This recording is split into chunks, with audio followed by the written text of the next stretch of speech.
Chiang Mai, Thailand was unseasonably rainy the year that I was traveling there. Carrying just a small backpack, I briefly considered having, but didn't want to tote around an umbrella, even a compact stowaway one. So I bought the biggest umbrella I could find. Nonsensical and unintentional, the purchase had felt instinctual, like I was supposed to buy it, even though I went from a small carry-on to hauling around an additional appendage.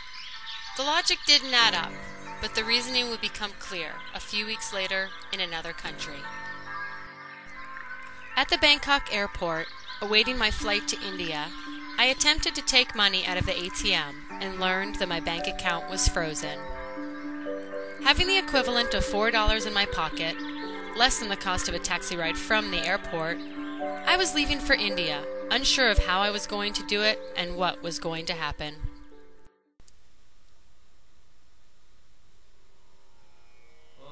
Inevitably, I landed in India. With no money, I became indebted to kind strangers. The driver who picked me up at the airport, the guest house owners that took me in, and the store where I made countless phone calls to my bank. They said it would take 3 days to lift the hold from my account, so I waited. And as the sun rose on the 4th day, it was time to take care of my financial situation. I boarded the bus, heading to the nearest town with an ATM, having retained enough money for bus fare there and for the return trip, just in case. Thankfully, I had that extra money, because there was still a problem, and I was leaving without resolution. Back at the guest house, this was the first time I felt at a loss. Another day without money, now without bus fare to return to the bank. With no more water left and no food. Needing to clear my head, I grabbed my cane-like umbrella, stepped outside, and just started walking.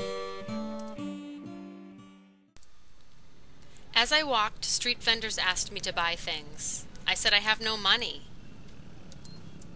No money? They responded in disbelief. If that's true, I will give you 15 rupees for that umbrella, said a passerby.